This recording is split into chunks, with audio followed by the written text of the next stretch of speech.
Do people still buy holiday brochures?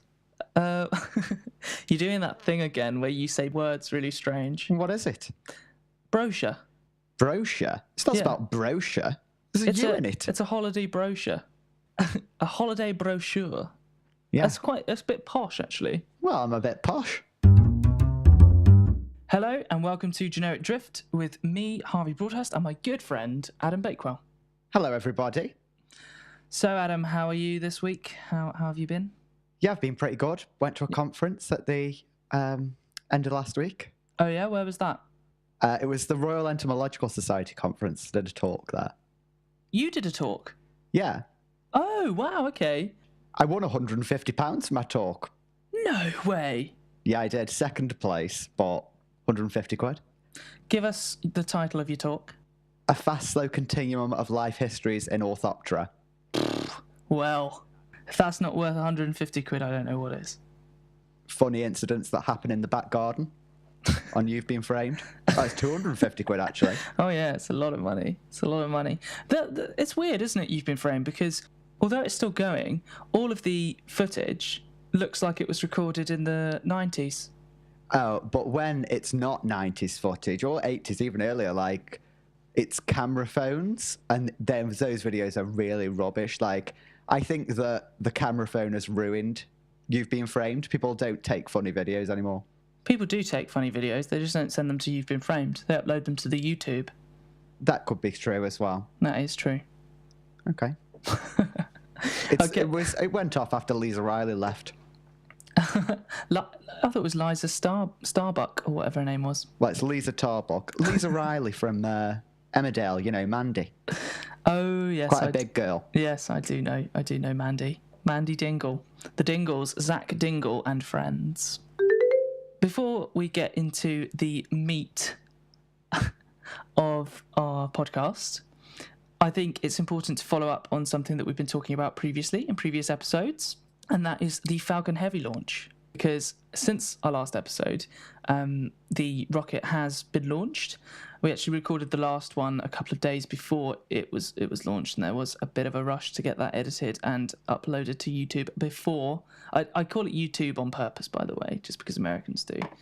I would say YouTube usually, but so for people who are not familiar with Falcon Heavy, this is SpaceX's first rocket to Mars, the largest operational rocket in the world, and our last episode was recorded a couple of days before it was launched. I aged the episode immediately by referring to the event as on Tuesday. So within a day, the grammar and syntax have become out of date. Exactly. So I know you watched the stream because I sent you the link and we've spoken about it since. What did you think? I thought it was amazing. It was. Like, I honestly wasn't expecting to have such a emotional reaction to a rocket being launched, but I did have a genuine, like, butterflies in my stomach sort of moment, like when the two rockets landed. It was just perfect. I wept. Not rockets, sorry, the boosters. Well, they're rockets. They are rockets. Okay, sorry. I'm not big in the field of rocketry. I honestly, I feel the same. I know I was very excited about this launch, and I've spoken about it a lot, but it was the first one that I've ever watched live, and I didn't predict the effect that it would have. I thought it was amazing, absolutely amazing. It sent shivers down my spine. I was watching it feeling very emotional. Did you cry? I had tears in my eyes. I did, and I'm not ashamed to admit that. There were several key events throughout the launch that I really, really enjoyed. Firstly was watching it take off. I just thought that was incredible. I mean, watching it live, you have that big countdown and everything's so exciting, and you can hear all the SpaceX employees in the background all cheering, and you know, everybody's on edge. It was that all just rubs off on you, I feel, and I really, really, really enjoyed it. When the smoke started to come out from below the rocket a few seconds before it launched, I just had so much apprehension and excitement in me. I thought, what's going to happen? This thing could explode, or it could be amazing. Turned out it was absolutely astonishing stuff. I think it would still be pretty amazing if it exploded. That's true, but there would be a bit of TV. disappointment, I feel. There would still be a little bit like, oh, that's a shame. but it would be spectacular nonetheless. But but after we had the main rocket go up, then obviously the next thing that was really exciting was watching the 2 side boosters disengage from the central core. Obviously, that was amazing. I read that that's the first time that they've actually tested that technology in space before. So I mean, there's so many things that could have gone wrong with that launch, but that was one of the key things. And watching that be successful and hearing everybody cheering, I really enjoyed that. Then after that, we had the fairing was removed, and the Tesla was exposed with the Starman inside, sitting in the driver's seat with, planet Earth behind this Tesla heading out on its, ascent to Mars. I just thought, that sort of imagery, I never thought I would see something like that. I was going to say very strong imagery. Like, it was like something from a film, like a scene from a film where humans are going out exploring space. Like, it was very cool. It was, yeah. I think that image, that image would definitely go down in history. People will be talking about that image, I suspect, for maybe hundreds of years. This is a huge step forward in the exploration of Mars, and that's such a good image to have. The David Bowie bit, I could have done without. I don't know what I would have chosen instead, but yeah, it felt a bit on the nose, a bit, fan servicey. Mm-hmm. I agree with you there. It's nice. It's nice to commemorate David Bowie because obviously I'm a huge fan of him. But yeah, it wasn't necessary, really. Yeah. Why weren't they playing an episode of Generic Drift on a loop? They should. That is what they should have done. That would have been even better. Oh well, next rocket, Elon. Exactly. We'll get in touch with him. We'll see if we can get our podcast played. The best bit of the launch, and I think you'll agree with me, was watching the two side boosters landing simultaneously, pinpoint accuracy on their respective landing pads. It looked exactly like the simulation I saw, and I was astonished that it worked so perfectly. The thing is, it was the precision that made it so insane. Like, there are so many things. That is even just falling from the sky is such a complicated thing that for them to have got it completely right and for these boosters to have landed at exactly the same time on their landing pads was just mind-blowing. That was what made me feel an emotional response. It's like when you're watching the diving,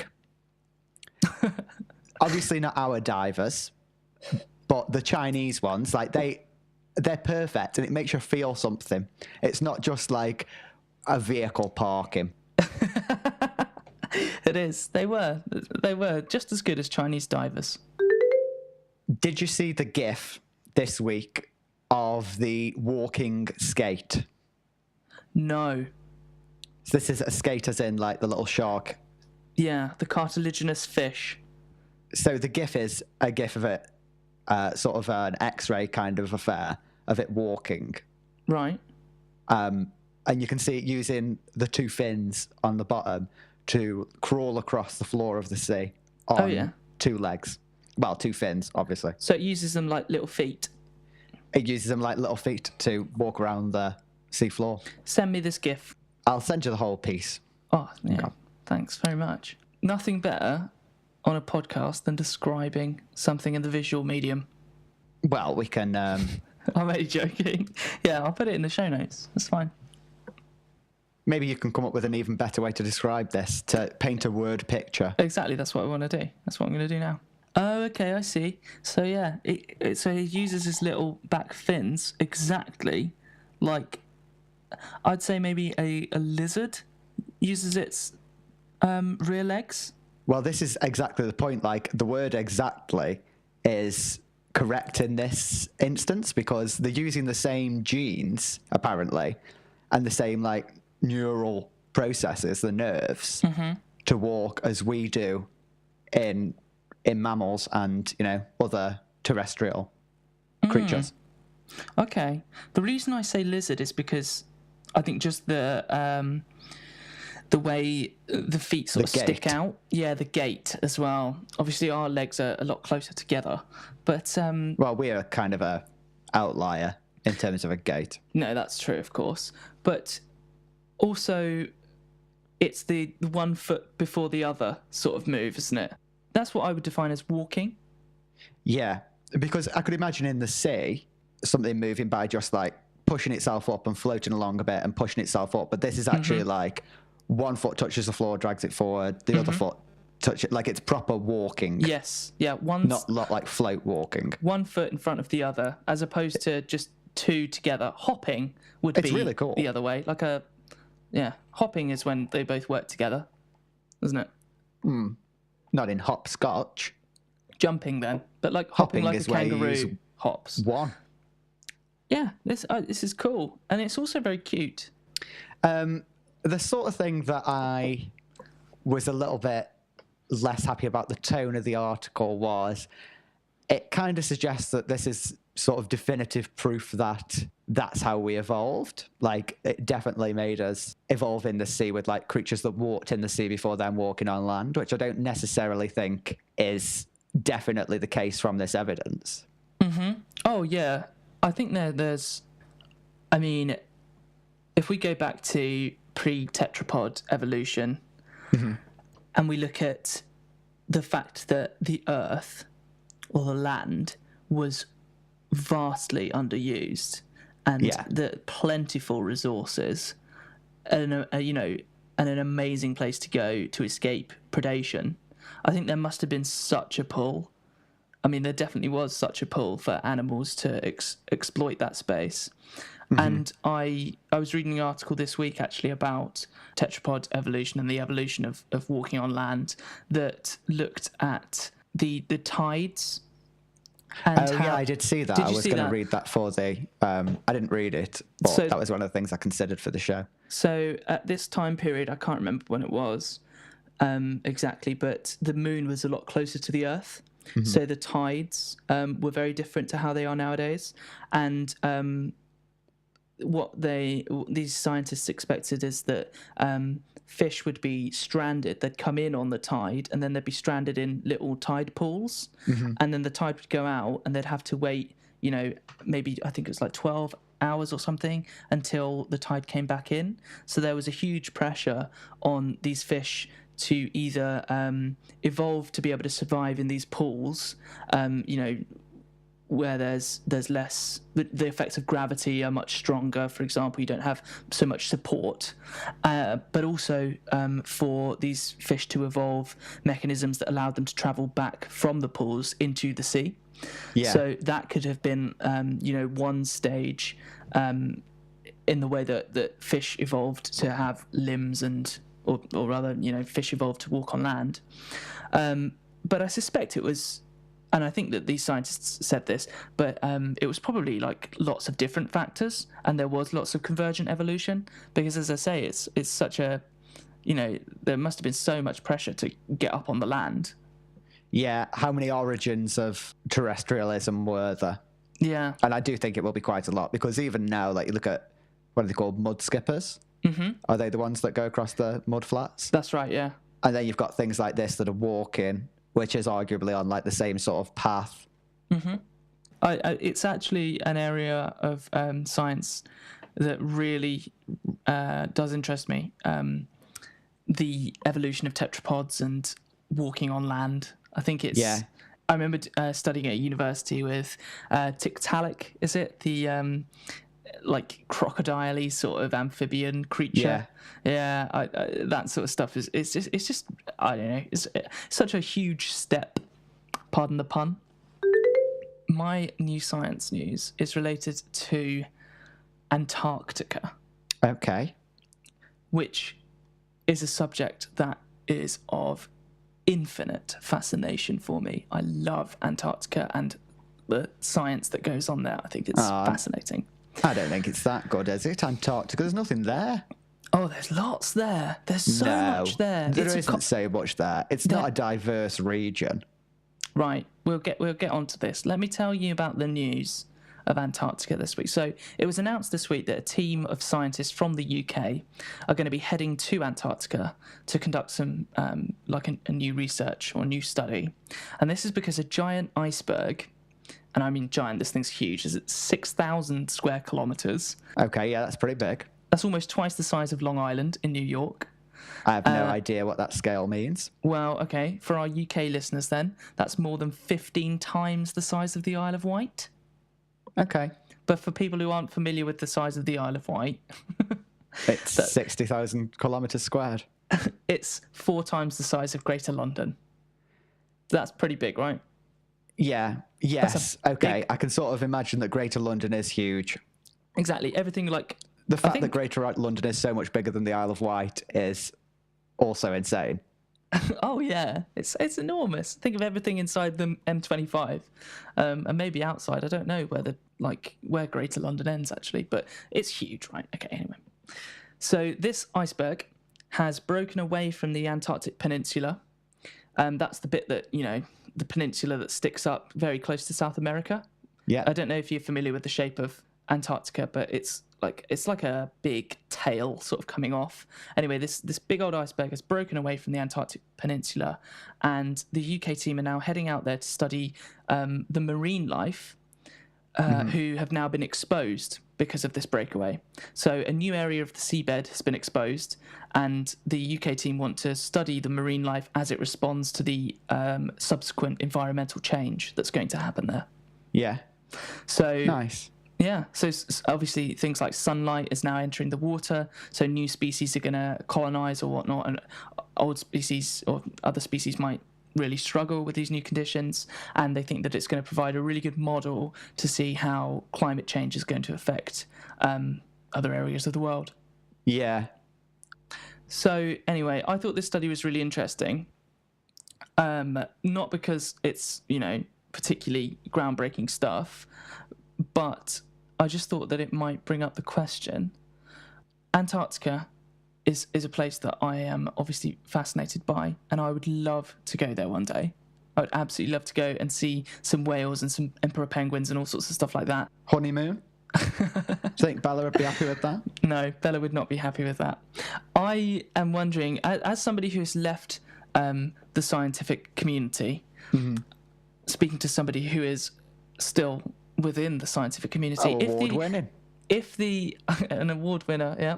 If the option ever came up for you to go to Antarctica, maybe to do a winter studying maybe fossil insects there or something like that, would you do it? No, there's absolutely no way.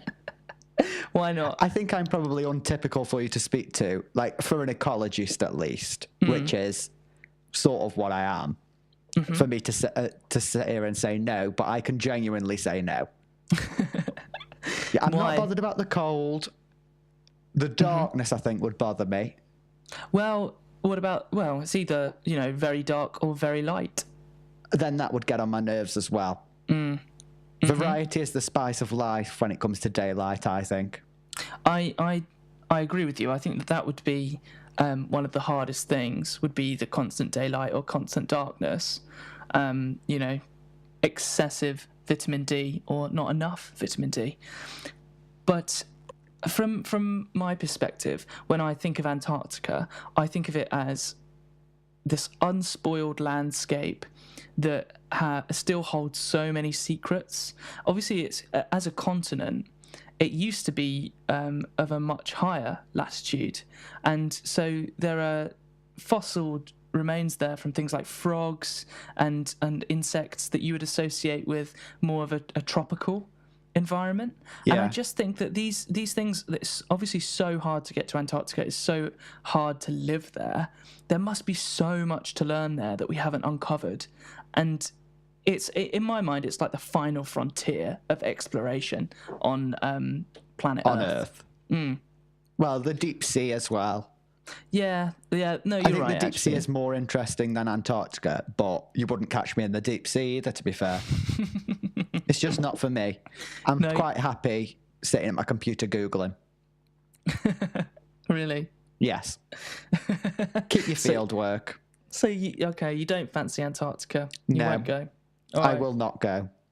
Fine, well, that's fine. That's all I want to know. Never say never, but probably never. Okay.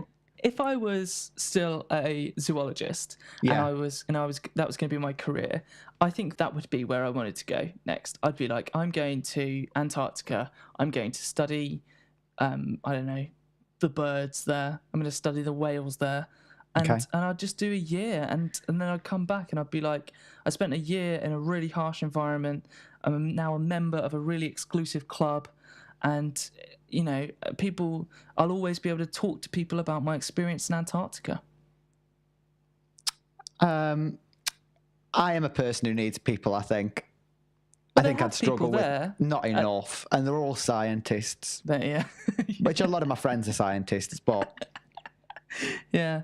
You always make out like you hate scientists. I don't hate scientists, but I can imagine the type who would be going to Antarctica for a year, and they would be the ones who had decided that they were all right about leaving the families. We're not talking about the people with the best social skills, I don't think. I think it's very hard on them, actually. I think they have it's a bit wild down there, everybody's sleeping with everybody. It's a bit of that's piqued your interest. Yeah, maybe. No grinder in Antarctica. Well, maybe there is. There's also no choice, so as long as some hotties get put on the expedition, I'm in there. Yeah, good. Better than a seal. Do you remember when you first learned the grammar rule that data are plural? Yes, I do. When? I think I'd been told in lectures. Yes. So your answer effectively is university. University, yes. Yeah. But I've since heard conflicting information. Oh, have you? That's interesting. I have. But do you want to tell me about your first experience of these data first? Well, I don't remember my first experience with these data. Data are. I just remember it was university. And I think had I not gone to university, I never would have learned that data are plural. And in fact, I was still writing data is in my reports and essays up until probably the very beginning of my final year. And in fact, I still struggle with it and expect that as we talk about it now, I'll be guilty of treating data as singular, saying data is. But what are your thoughts on this rule? What do you think? I've heard that it's not right. The rule's wrong. I've heard that it's just people being a bit snotty about it, because they're misunderstanding what sort of noun it is. Okay. It's a mass noun. Okay. So it refers to lots of things. So, for instance, sand is a mass noun. Oh, really? That's interesting, because I would say this sand is dry. I wouldn't say sand. In the same way that you can have grains of sand on a beach, and you would say, I don't know, you would say I picked up the sand. So you would say I picked up these sand, which is what you would do in the plural. Say you would say these data. Yeah. But just as you can have individual datums, pieces of data, you can have individual pieces of sand as well. Individual the whole thing is called sand. the sand, and the whole thing is also called the data. Yeah, so pieces of data, grains of sand. Yeah. Yeah. And so that's what I've heard. I don't know whether it's right, because obviously the problem is we've been told that it's a plural by people who are very clever, like our university lecturers, but they aren't Susie Dent. No, that's true. But why should I trust them? This is the thing. So I remember some of my university lecturers being really precious about it and saying, data are plural. You have to say these data. You have to say data are. You can't say data is. You can't say this data. That's just wrong. Yeah. So I can't imagine submitting a paper to a journal, which I'm going to do, and not using the plural version, because that's just what my supervisors think is right, and that's even what the editors think is right. And so there comes a point in the evolution of language where, because people think it's right, it becomes right. And I don't know why we've gone the wrong way on this one. But the thing that really troubles me, and I agree with you, I think if I was writing a piece for publication, I would absolutely say these data show. But this is the thing. At work, and I work in tech PR, so I write things like press releases and opinion pieces from business leaders and stuff like that, and we are actively discouraged from writing data are. We're encouraged to say data is, this data shows, and that's even for like trade press. So, technology publications that are inherently scientific. Yeah. So scientists read these publications are for a scientific audience, and yet we still are encouraged to write data is. And in fact, most journalists who've written pieces that I read will use this rule, data is. Well, I don't it just understand. Sounds right. Yeah, it does sound right, but that's the thing. Why does it sound right? And because it's right. I don't. Yeah. Well, I mean, yeah. If you're using the sand system, then it is right. Or maybe the sand system is wrong. I don't know. I don't understand why the scientific community, or more specifically the research community, insist on keeping this rule, or more importantly, why everybody else refuses to adhere to that rule, if indeed it is correct. Why everybody else who's just your bog standard journalist, why do they refuse to use this rule in common language? I don't understand, or rather. Well, the difference is what you're calling common language. So for a scientific writer like you're talking about, I think they might be more likely to use it, even though you say they don't. But for just the general public, like, I don't think my English teachers would have said these data. No, I don't think so either. But they're not scientific. They're not scientists, are they? Let's pretend that they're the pinnacle of knowing about English. Because that's who most people learn their English from. Yeah. And they wouldn't do it. So it's not going to become common. I hope that we lose it in science. Things like I would say, because I think it sounds right, like I had less data instead of I had fewer data. But if it's a plural, then surely fewer is right. It should be, fewer data. And maybe that is what other people would write in their publications, or what my supervisors would correct me saying less data to. That's what I would write if I was... It sounds rubbish. If I was... Yeah, it does.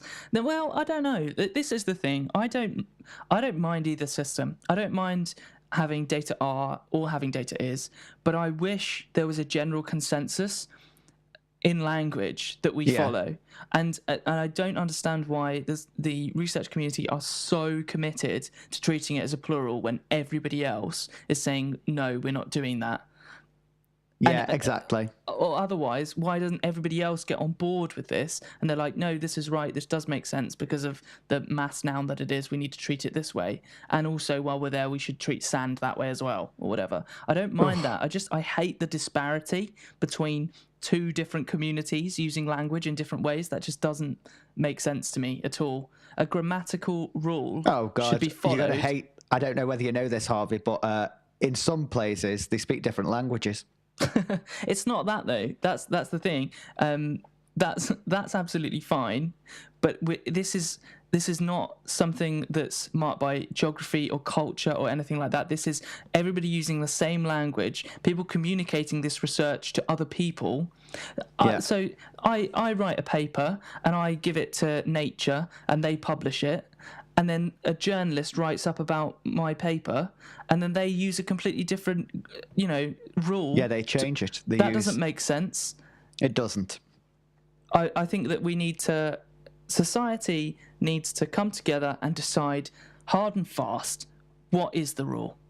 Okay, well, I'll set that in motion. Man finds shark which fell from the sky while he was making a cup of tea. Man finds shark that fell from the sky while he was making a cup of tea. Yes. This is in Whitstable. What's Whitstable? It's a place. Where? So if you imagine that the UK looks a bit like Inspector Gadget. Can you see that? No. Like he's facing towards the... to look on straight ahead, you'd say he's in profile with his nose facing to the left.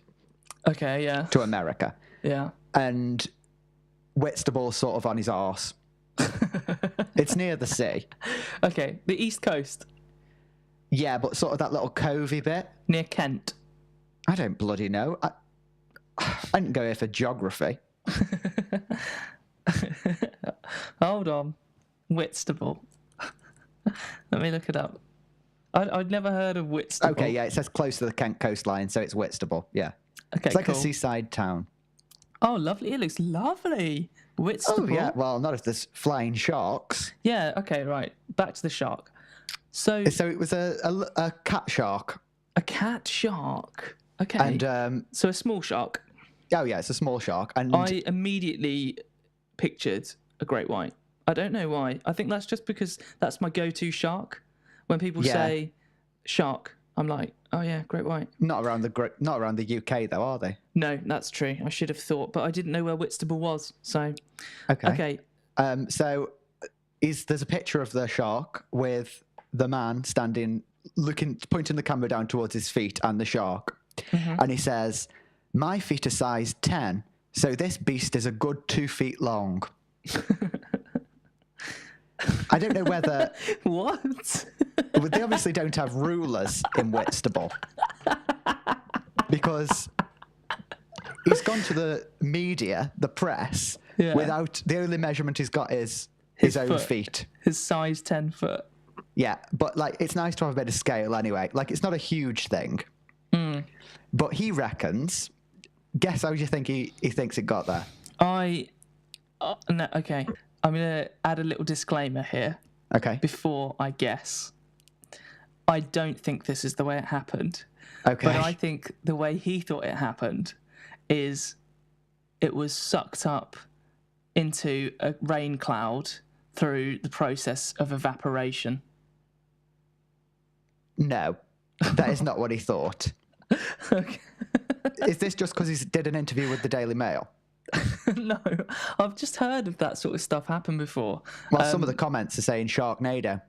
Oh, yeah, of course. Which I guess is quite a similar thing. It's still weather-related.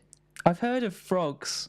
It's been raining frogs in places, and I think gelatinous blobs that people assume were jellyfish that had been sucked up into the air through maybe a water spout or something like that, and then they get rained back down. I don't know. I've heard of that sort of phenomenon, but I don't know if it is truly documented. Well, this isn't James Hill's theory anyway. James Hill 26. What's James Hill's theory? He thinks it was picked up by an overambitious seagull and dropped into the garden. Actually, that makes a lot more sense. I could see that.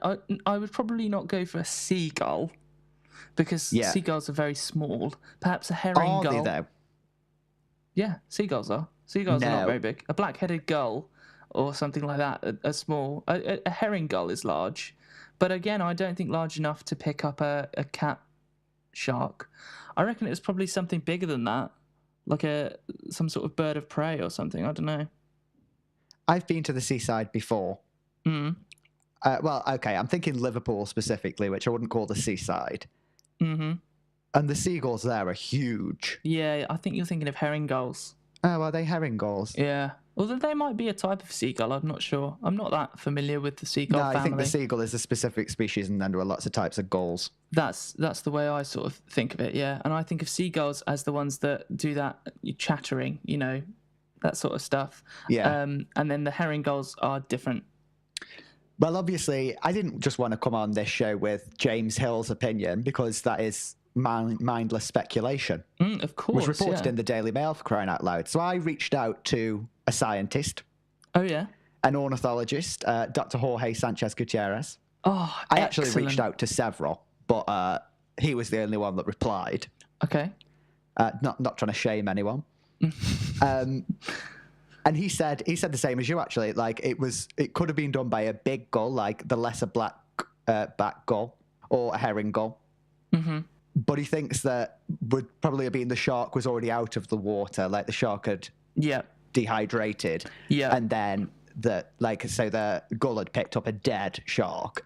This is why I think it could have been like a bird of prey or something. Yeah. Because it wouldn't have to go into the water to grab it. He doesn't think that it could have gotten in, even though it is like a shallow water shark. He doesn't think something could have gone in, picked up a live shark, No way. and then dropped it in James Hill's garden because it was thrashing around, maybe. I don't even think seagulls have that sort of strength in their feet to pick things up. I think that they rely on their beak to catch things.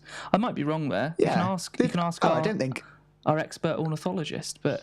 Yeah, I would have guessed carrying in the beak, but now you say it. Oh, actually, no. I guess it could have... Yeah. I just think that with birds... Because they don't have talons, do they? No. No, definitely not. They've got paddles. Yeah. Yeah. Yeah. It could have been the beak then, but I just think a whole shark picking up in its beak. Nah, I reckon my money's on a buzzard. Okay. Yeah.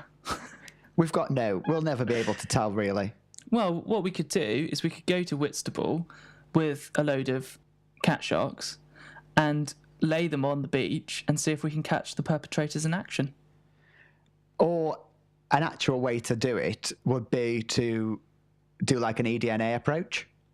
Oh, yeah? Where they look for microscopic amounts of DNA on it, and they would have been able to see, like, probably around any sort of wounds what had been in the gull's mouth, maybe, so they could have narrowed it down to diet. Or there would have just been, like, CSI Whitstable. So, yeah, examine the shark for environmental DNA, or more specifically, DNA that has come off of whatever animal grabbed this shark. Yeah, that is a good way to look at it. I prefer my method. Okay, well, just as I wouldn't go to Antarctica, I might go to Whitstable, actually. I won't say never. It looks really nice in the pictures that I've seen. Can I read you my favourite comment, though? Is it from James himself? No, this is from the Daily Mail comments section. Oh, the comments section of the Daily Mail. The only place better than the Daily Mail articles. I wish you would stop getting your stories from the Daily Mail, because I will have to include this article in the show notes, and I don't like to promote the Daily Mail's work. I think it's... yeah, me neither, but where can you go for comments like Dr. Awesome MBE, who said, sharks can't fly, you lot are gullible. Sharks swim, but how did it get into the sky? Gravity? So they think there's been some sort of a localized gravity affair where the shark was lifted up, transported to James Hill's back garden, and then dropped. I mean, I don't know what to make of that comment. Read it out again. Sharks can't fly, you lot are gullible. Sharks swim, but how did it get into the sky? Gravity? It's like one of those Daniel Kalms poems. It is like a poem. It's absurdist Russian literature. It is. That is absurdist literature. Somebody should absolutely put together a little poetry book. Absurdist's poetry, comprised entirely of Daily Mail comments. Well, I'd do it, but you'd criticise me for publicising them. That is true. Oh dear. Well, that's that. I mean, that's a good story. I do like that. Yeah. And it is puzzling. I mean, it could have been loads of things, actually. There's no proof that it was done by a non-human animal. It could have been some kids throwing a shark around. Yeah, that's true. Is there any Is that proof... what the kids do nowadays? I don't know. Don't know what there is to do in Whitstable. Is there any proof that this even happened? No, he could have put it in his own back garden. Exactly. And, you know, he just wants to get his face in the Daily Mail. Yeah, his feet in the Daily Mail. The Daily Mail.